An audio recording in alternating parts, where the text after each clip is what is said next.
大家好，欢迎来到大雁 Talk 频道。今天来讨论一个比较经典的话题，就是说马来西亚到底适不适合养老或者是躺平呢？很多人都会去马来西亚玩，对吧？最近也很流行。那么有些人看到马来西亚那么漂亮啊，对吧？那么舒服，他们会觉得说，诶，那我是不是可以到这边来养老或者是来这边躺平呢？那么我今天就来分析一下，到底能不能做得到养老跟躺平，或者是说呃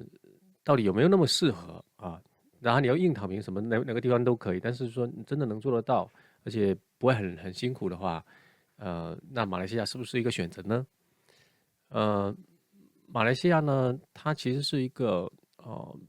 备受关注的一个养老的一个地方，对吧？它的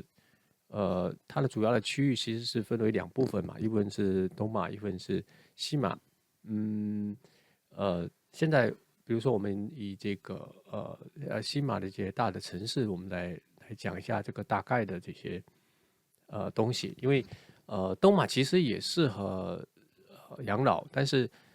东马的话，我觉得因为它的城市规模会比较小，相对的配套会差一点，所以对于东马而言，其实养老呃就是怎么讲呢？生活成本应该是会比较低，比较你就是钱比较能够用得上，但是呢，嗯，那个地方的配套设施相对会差一些。还有一个就是东马它很多是旅游景点，就是景点呢，景点的位置的话，呃，就我觉得比较适合旅行啊。那嗯，如果你是纯粹比如说年轻人去那里躺平，从这个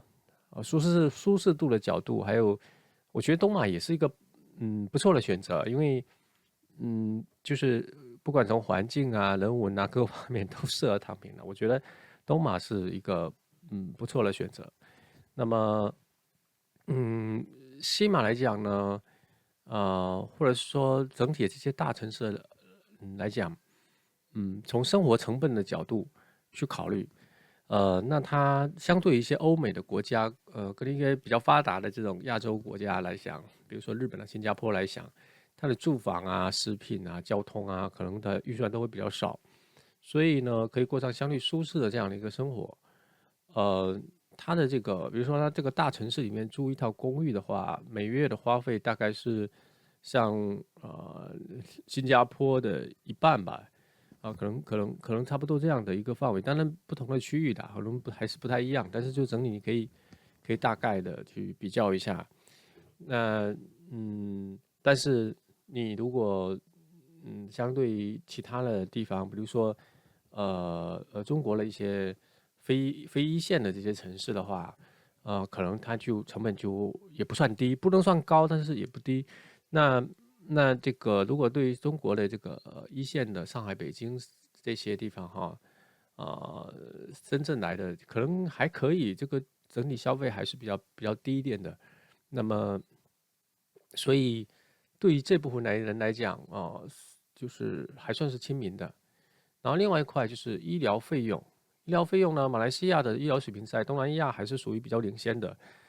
在医疗费呢，也是相对于这些发达国家也是会相对亲民一些。有很多在国际上认证的这些医院吧，他们能够提供一些很高质量的这些医疗服务，而且费用不算很高，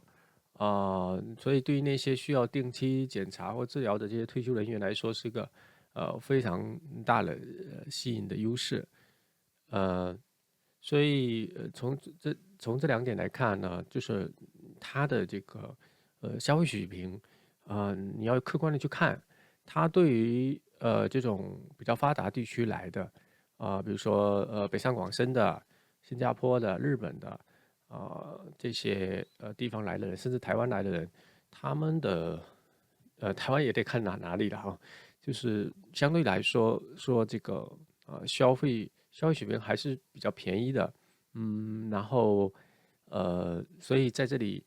退休，然后适当的就是躺平，就是也不是不可能啊，我觉得也是可以做得到。但是呢，话回来讲，如果像一些中等的，我都不要叫落后，就是中等的一些地方啊，比如说这种中国的这些新一线或者是叫二线城市的人来讲，我就不是说三线的哈，四线的不讲，就从二线的城市来讲，他这边的消息应该差不多。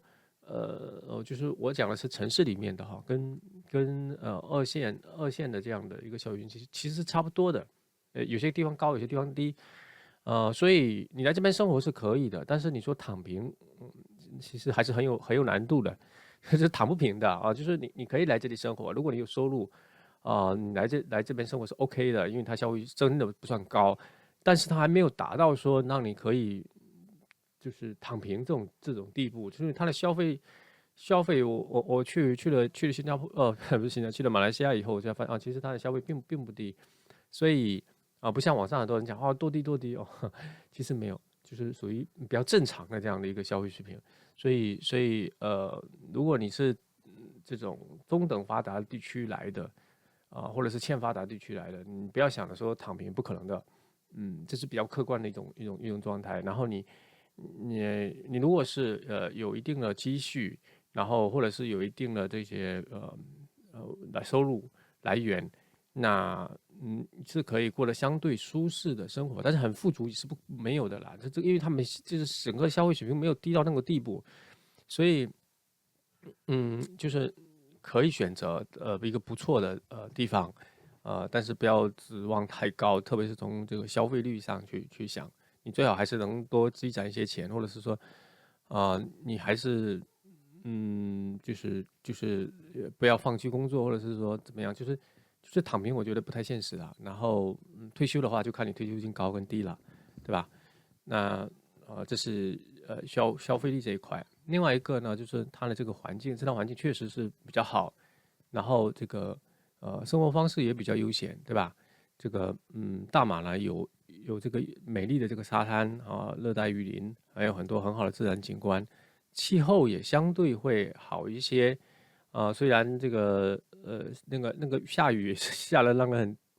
有点就是蛮突兀的感觉，但是整体还可以啦。但是你说气候很好也不能这么说，就只能说比较温暖，因为它毕竟是在热带这边的这种气候不能算很好，只能说中等嘛，因为就是还是偏热嘛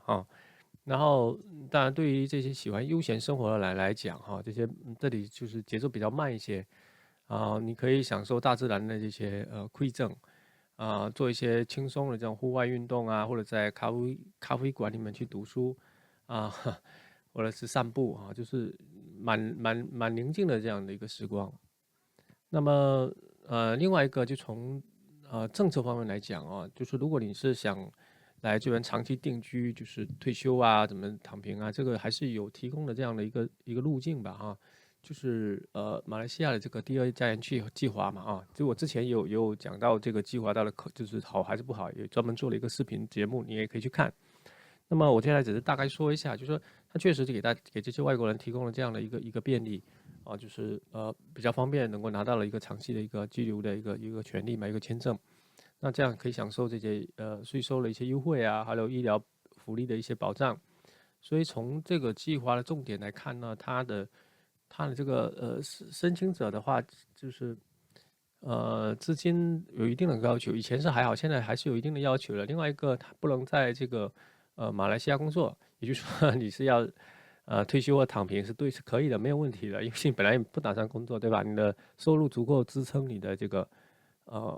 消费生活是吧？因为我刚才也说了嘛，就是说你如果没有积蓄的话，我觉得这里不适合了，就是你要躺平真是做不到。但是如果你是已经有一定的消费能力的话，那么来这边的话，我觉得还是可以的。所以你在这里可以享受比较好的这样的一个生活不算太高的生活成本，同时也不必担心这些签证居留的问题。这是从政策这一块其实还是有支撑的，就是可以去做的。那这边呢，就是它的优点就是它有一些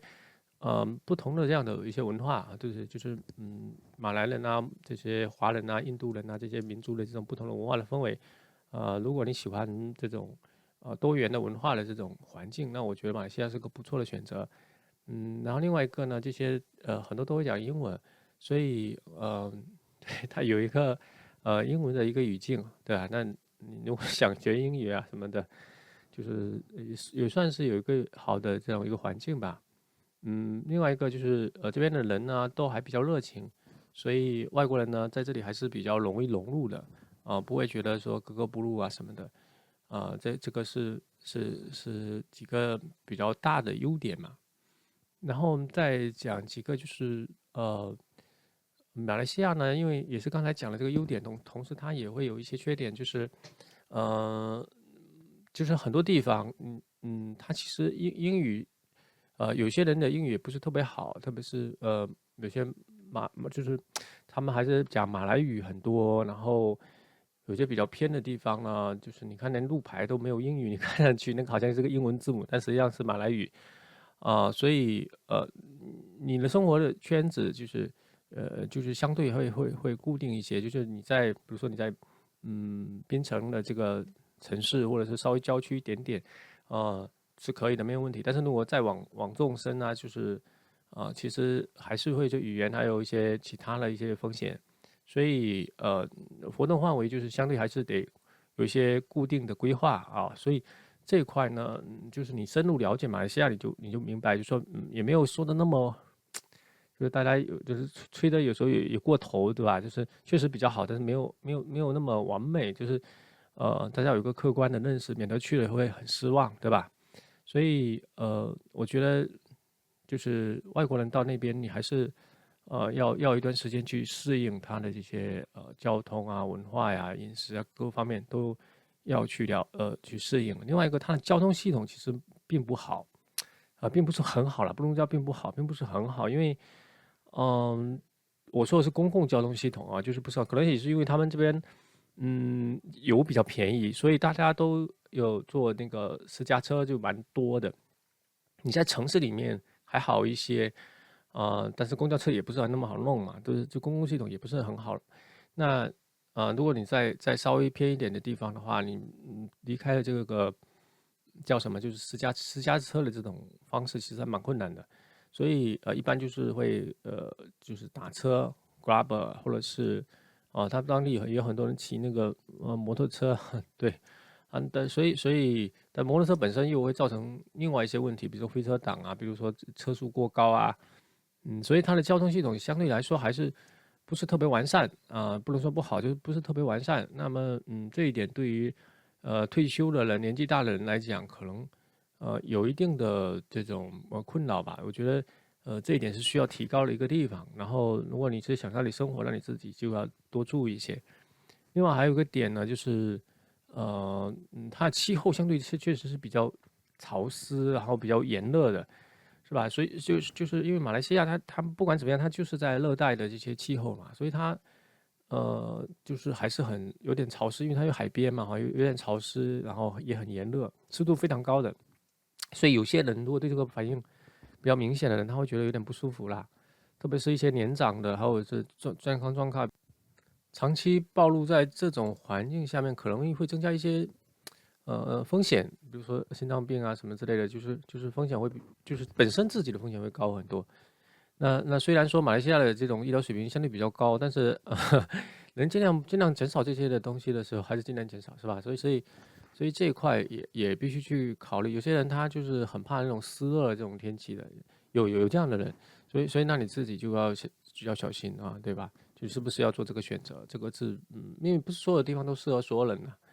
然后另外还有一个就是它的这个社会治安呢，在马来西亚在东南亚算不错的，仅次于这个叫什么，就是新加坡。但是呢，马来西亚它不是一个非常就是非常整体的这样的一个国家，不是非常也不算非常均匀的这样的一个国家，因为它毕竟没那么小嘛，对吧？所以不像新加坡，它小，它很集中就是一个城市代表整个国家的这样的一个文化水平，各个方面的水平就是很平均。那马来西亚它毕竟相对大一些，所以它其实也有很多怎么讲，就是有好也有差的地方。有一些城市呢和地区，它确实会存在一点的一些的这种治安的问题，特别是一些比较贫困的地区，还有一些城市的一些郊区还有就是有些地方黑乎乎的，然后语言也不是很通的地方，其实蛮，就是就是你就是我对一个外国人来讲，可能还是蛮有压力的。所以外国人尤其要注意的一些是财产安全啊，避免到一些高风险的区域去玩啦。对，然后虽然马来西亚它还是有这些警察的这些力量和系统在保障，但是你最好还是在一些相对安全的区域去活动。对，不要老想着这个还是不一样，不异国他乡，很多文化各方面不同，自己还是要注意。所以总的来说，马来西亚是一个适合养老跟躺平的地方，但是首先得看你是什么样的经济条件。你最好是要达到一线城市发达国家的这样的一个生活水平，来这里才能算得上是可以就是躺平式的这种养老。那如果你不是，你属于中等的，那你可能只能是说不躺平就是半躺平你还是有收入的或者是说来这边做一些这种线上的工作，不用那个就叫什么远距离工作的这种东西是可以的。然后或者是有一些其他的所以然后养老呢就需要你有一定的这个储蓄吧，就是这些才能够真正做到说在这里躺平跟养老是吧？另外一个就你还是得考虑它一些缺点的，一些语言的障碍啊、气候问题啊，然后包括刚才讲一些部分地区啊、交通的这种危险啊，对吧？这些你都是要充分去考虑的。只有在充分考虑的情况下，你做的选择才是一个合理的选择，才是负责的选择。我觉得养老跟躺平选择一个国家也是一件很重要的事情。我们不能只看它的优点，不看它的缺点你得综合的来看。如果大家喜欢我的这个相对客观的这样的一个评论跟频道，那大家可以来关注好的，谢谢，今天就在这里，再见。